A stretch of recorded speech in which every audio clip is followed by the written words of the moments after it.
میری ایک سہیلی قطر میں رہا کرتی تھی۔ وہ اکثر قطری مردوں کی تعریفیں کرتی، مجھ سے کہتی کہ تم بھی اگر شادی کرو تو کسی قطری انسان سے کرنا، یا پھر وہ پاکستانی جو قطر میں رہائش پذیر ہو۔ یقین مانو تم مجھے دعائیں دو گی۔ یہاں کے مرد بہت امیر اور کھلے دل کے مالک ہیں، بہت ہی مذہبی قسم کے ہوتے ہیں، اپنی عورت کو اتنا خوش رکھتے ہیں کہ تم سوچ بھی نہیں سکتی۔ یوں ہی ان سے 4 عورتیں شادی نہیں کر لیتیں۔ یہ سبھی کے ساتھ انصاف کا معاملہ کرتے ہیں، پاکستانی مردوں جیسے بالکل بھی نہیں۔ میں اپنی سہیلی کی باتیں سنتی تو پہلے پہل مجھے عجیب لگتا، لیکن پھر میں نے سوچ لیا کہ میں واقعی میں اپنی سہیلی کی اس بات پر عمل کروں گی اور کوئی نہ کوئی راستہ نکالوں گی کہ میں ایک قطری انسان سے ہی شادی کروں۔ خاندان میں تو ویسے بھی مجھے کوئی پوچھنے والا نہیں تھا، کیونکہ میری عمر 33 سال ہو چکی تھی۔ میں خوبصورت تو بلا کی تھی، پر اس کے باوجود بھی میرا کوئی اچھا معقول رشتہ نہیں آتا تھا۔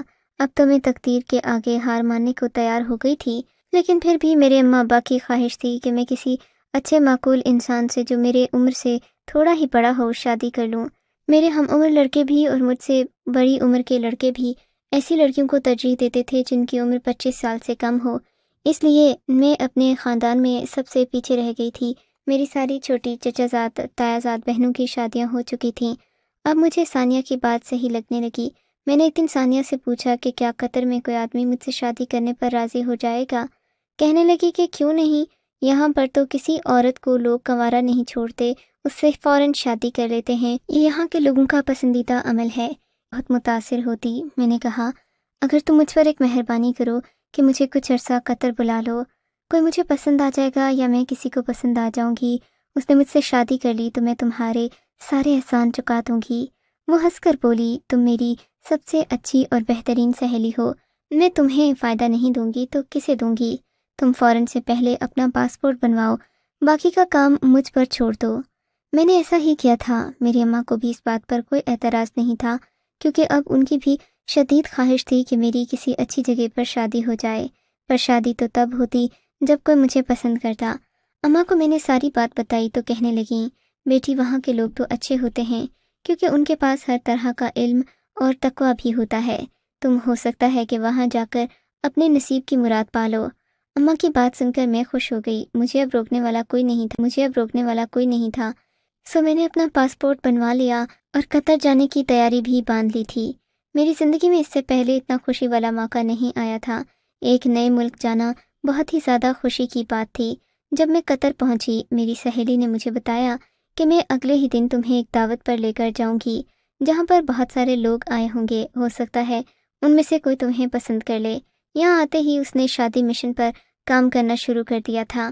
یوں میں نے بھی خوب تیار ہو کر سج سور کر پارٹیز میں جانا شروع کر دیا۔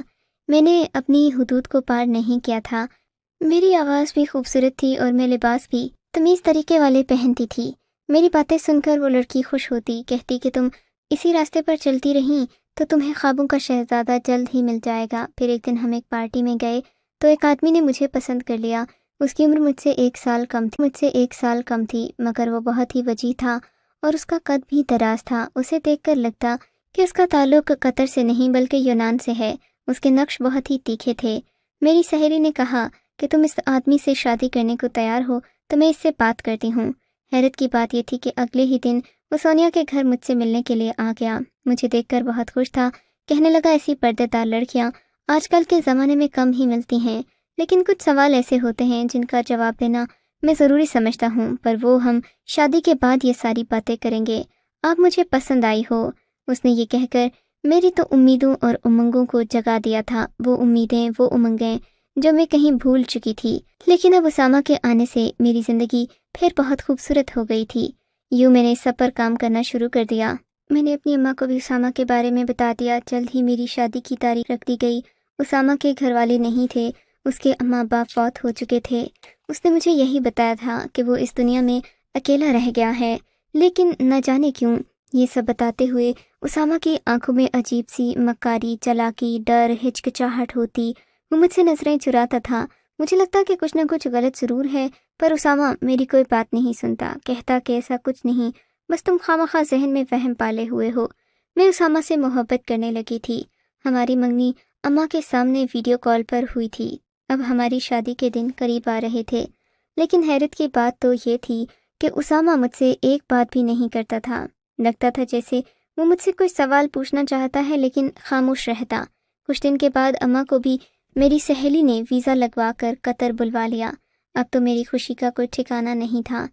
اسامہ بھی کافی سونیا کو پکی امید تھی کہ اسامہ شادی کے بعد سارے قرض اتار دے گا، جو مجھ پر خرچہ ہوا ہے وہ بھی اسے ادا کر دے گا۔ اسی لیے اسامہ کے ساتھ وہ اچھی خاطر مدارت سے پیش آتی، اس کے ساتھ رویہ بھی اچھا ہوتا۔ میری شادی کے دن جیسے جیسے قریب ہوتے جا رہے تھے، اسامہ کی بے چینی بڑھتی جا رہی تھی۔ وہ مجھ سے بات بھی نہیں کرتا اور عجیب عجیب باتیں، عجیب عجیب رویہ اختیار کیے رکھتا۔ میں سمجھتی کہ شاید شادی کے بعد اسامہ ٹھیک ہو جائے گا۔ میری امی کو جلد ہی پاکستان سے بلا لیا گیا۔ اگلے دن میری شادی تھی۔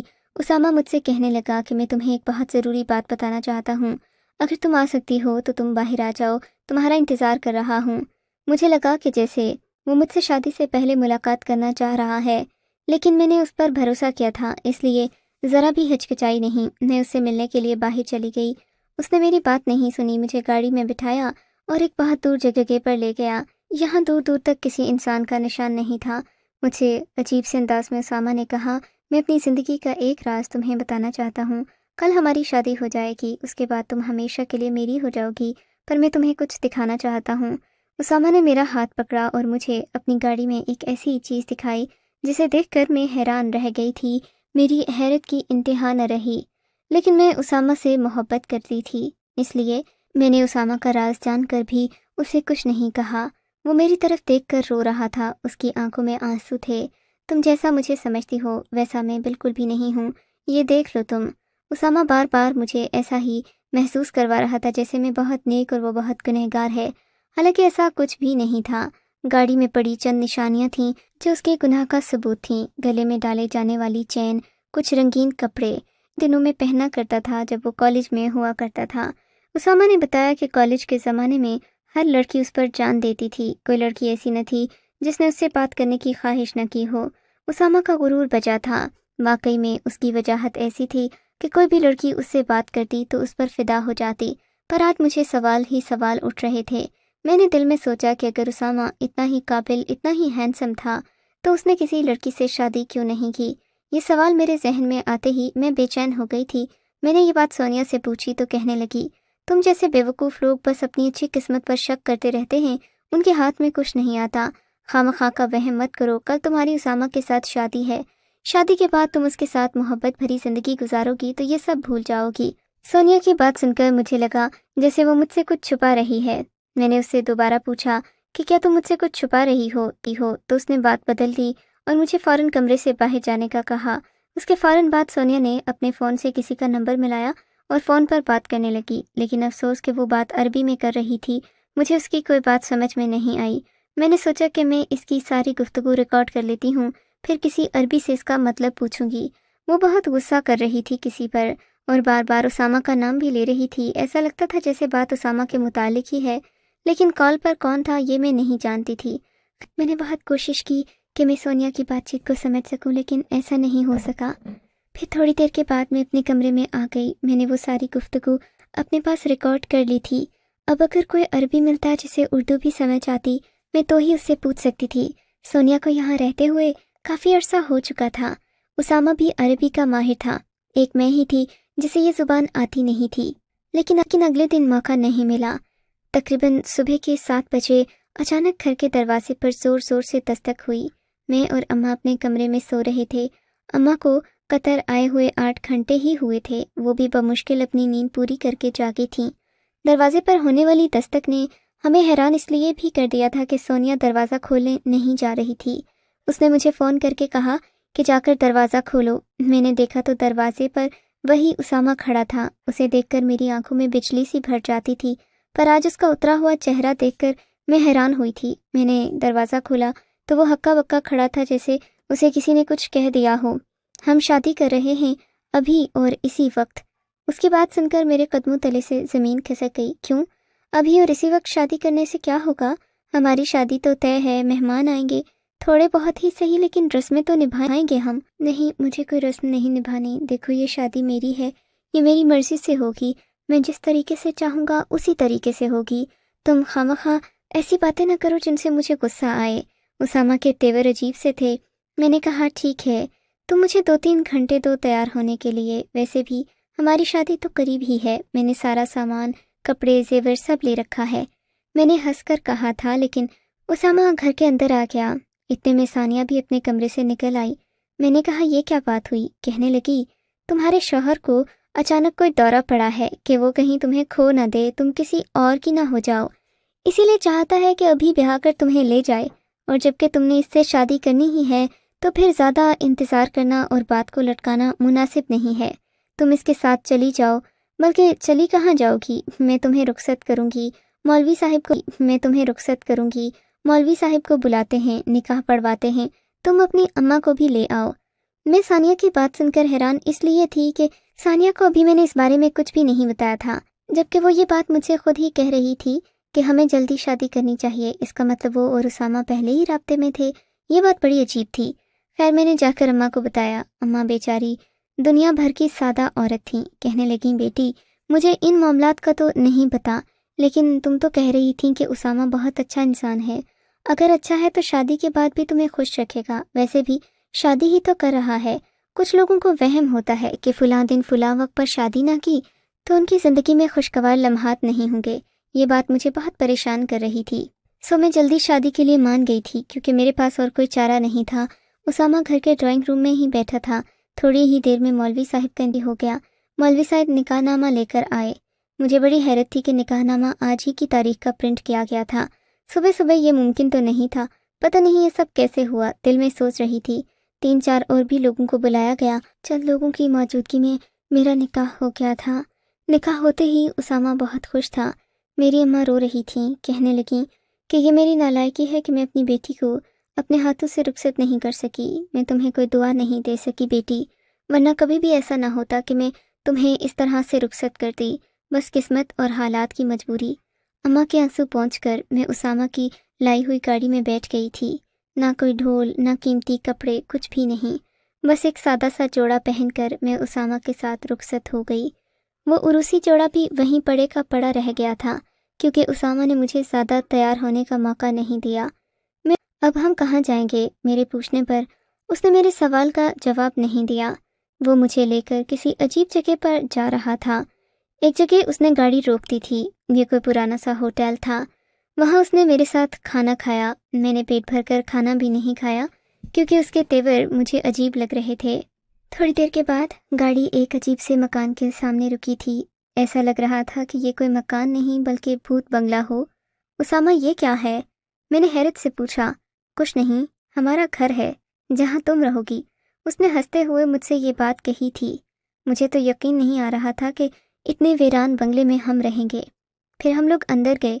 مجھے اسامہ کی موجودگی سے حوصلہ ہو رہا تھا، لیکن جیسے ہی دروازہ کھول کر میں اندر داخل ہوئی، سامنے کا منظر میرے ہوش اڑا دینے کے لیے کافی تھا.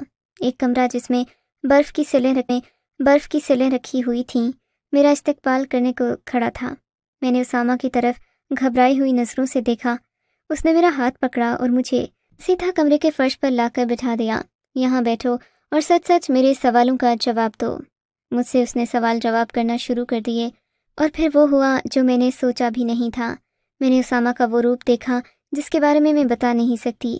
میں سوچ نہیں سکتی تھی کہ اسامہ جیسا شریف النفس اور بظاہر محبت کرنے والا شخص ایسا ہوگا. مجھے برف کے کمرے میں بیٹھے ہوئے پورے 2 گھنٹے گزر گئے تھے. اسامہ میرے سامنے بیٹھا مجھے یوں گھور رہا تھا جیسے میں اس دنیا کی نہیں کوئی اور مخلوق ہوں. وہ جو چاہتا تھا وہ میں کر نہیں سکتی تھی کیونکہ ایسا کرنا میرے اختیار میں نہیں تھا. اور پھر سردی لگ کر نہ جانے کب میرے حواس بند ہونا شروع ہو گئے. میرا وجود بے اختیار ہو گیا اور میں ایک طرف کو ڈھلک گئی. مجھے تو جیسے نیند آ رہی تھی، لیکن اصل میں یہ بے ہوشی تھی. مجھے نہیں پتہ چلا کہ میں کب بے ہوش ہوئی. جب میری آنکھ کھلی تو میں ہسپتال کے بستر پر موجود تھی. یہ ہسپتال تھا. میرے سامنے سونیا بھی کھڑی تھی، میری ماں بھی، جبکہ اسامہ سر جھکائے ہوئے بیٹھا تھا. میں اسامہ کو حیرت سے دیکھ رہی تھی. اسامہ میرے پاس آنا چاہتا تھا لیکن میں نے اس سے کوئی بات نہیں کی، نہ ہی میں کوئی بات کرنا چاہتی تھی. تانیہ میرے سامنے آئی، مجھ سے کہنے لگی کہ مجھے معاف کر دو، مجھ سے بہت بڑی غلطی ہو گئی. میں نے تمہیں ایک سچ جان بوجھ کر نہیں بتایا. میں نے تمہاری شادی جس شخص کے ساتھ کی ہے وہ کوئی اور نہیں، میرا اپنا ہی بھائی ہے۔ اس کے منہ سے یہ سن کر میری حیرت کی انتہا نہ رہی۔ یعنی تم نے بھی مجھ سے جھوٹ بولا؟ مجھے تو لگا جیسے تم مجھ پر بہت بڑا احسان کر رہی ہو، تم نے ظاہر بھی ایسا ہی کیا تھا، لیکن تم سب مل کر میرا فانی افسوس کی بات ہے۔ یہ بات کہہ کر میں تو خاموش ہو گئی، لیکن میرا شوہر میرے سامنے آ کر ہاتھ جوڑ کر مجھ سے معافی مانگنے لگا۔ اب معافی مانگنے سے کچھ نہیں ہوگا، آپ خدا کے لیے یہاں سے چلے جائیں۔ میری بات سن کر اسامہ نے میرے سامنے پھر سے ہاتھ جوڑے معافی مانگنے لگا۔ دیکھو مجھے معاف کر دو، میں ایسا نہیں ہوں، لیکن حالات انسان کو ایسا بنا دیتے ہیں۔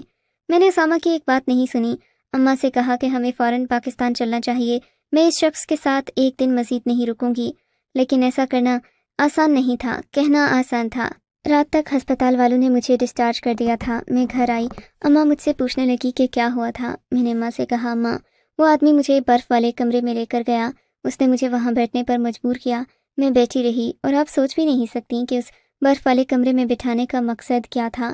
ہم یہ باتیں کر ہی رہے تھے کہ کمرے کے دروازے پر دستک ہوئی۔ ثانیہ دروازے پر کھڑی تھی، اندر آئی، کہنے لگی کہ مجھے معاف کر دو، اگر میری مجبوری نہ ہوتی تو میں اتنے ہیر پھیر کر کے تمہاری شادی اپنے بھائی کے ساتھ نہ کرتی، لیکن کوئی بھی لڑکی بھائی کے ساتھ شادی کرنے پر تیار نہیں، کیونکہ اس کی پہلے بھی 3 شادیاں ٹوٹ چکی ہیں اور چوتھی شادی تم سے تھی۔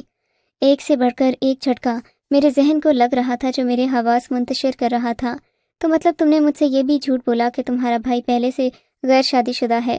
ہاں میں نے جھوٹ بولا، لیکن ان سبھی لڑکیوں کو اس نے طلاق دے دی تھی شادی کی پہلی ہی رات، اور ان پر تو عدت بھی واجب نہیں تھی، کیونکہ میرے بھائی نے ان سے کوئی حق طلب نہیں کیا تھا، بس اس نے شادی پر پیسہ خرچ کیا اور پھر ان لڑکیوں کو اس برف خانے میں لے کر گیا۔ لیکن آخر اس کا مسئلہ کیا ہے؟ میری بات سن کر ثانیہ کی آنکھوں میں بھی آنسو آ گئے۔ پھر اس نے مجھے ایک ایسی بات بتائی جس نے مجھے میرے شوہر کو معاف کرنے پر مجبور کر دیا۔ عورت پر بھروسہ کرنا مرد کے لیے مشکل نہیں ہوتا، کیونکہ عورت سچائی اور وفا کی مورت ہے، لیکن بعض اوقات عورتیں مردوں کو ایسا دھوکہ دیتی ہیں کہ ساری زندگی مرد دوبارہ کسی عورت پر بھروسہ نہیں کر سکتا۔ میرے بھائی کے کیس میں بھی ایسا ہی ہوا تھا، اس نے زندگی میں صرف ایک ہی لڑکی سے پیار کیا، اور اس لڑکی کے بارے میں بعد میں پتہ چلا کہ وہ تو 4-5 لڑکوں سے پہلے ہی دوستی کر چکی ہے، اور اب چھٹا اس کے ساتھ آج کل دوستی میں تھا۔ یہ بات سن کر بیچارے میرے بھائی کی زندگی میں سکون نہ رہا، اس نے اس لڑکی کو چھوڑ دیا، پھر جس بھی لڑکی سے شادی کرتا اسے اسی برف خانے میں لے کر جاتا، اس سے یہی پوچھتا کہ تمہارا اس سے پہلے کسی لڑکے کے ساتھ کوئی چکر تو نہیں رہا۔ لڑکیاں ایسے معاملات برداشت نہیں کر پاتی، اور پھر شادی کی پہلی رات ایسا رویہ اختیار کرنا دلہن کو ڈرا دیتا ہے۔ میں نے اپنے بھائی کو منع بھی کیا تھا کہ وہ یہ حرکتیں چھوڑ دے، لیکن اس کے ذہن سے یہ بات جاتی نہیں، کیونکہ جس لڑکی نے اسے دھوکہ دیا تھا وہ اس کے کافی سارے کھا کر بھاگ گئی تھی۔ بس اس کے بعد سے اسامہ ایسا ہو گیا ہے، لیکن تم اسے معاف کر دو گی تو وہ دوبارہ ایسی حرکت نہیں کرے گا۔ اسے صرف یقین اور محبت کی ضرورت ہے، اور تم میری بہترین سہیلی ہو، اگر تم اسے وہ یقین اور محبت دو گی تو وہ کبھی نہیں بھٹکے گا۔ میرے سامنے ایک بیٹھی لڑکی مجھ سے سچ کہہ رہی تھی یا جھوٹ، لیکن میں اپنے مجازی خدا کو اتنی سی بات پر چھوڑ نہیں سکتی تھی۔ میرے ذہن میں ان عورتوں کی تصویر آ گئی جو اپنے شوہر کا ہر قسم کا ظلم برداشت کرتی ہیں۔ پھر میرے شوہر نے تو مجھ پر ایک معمولی سا شک کیا تھا، اور شک کا علاج صرف محبت ہے، میں نے اسامہ کو معاف کر دیا۔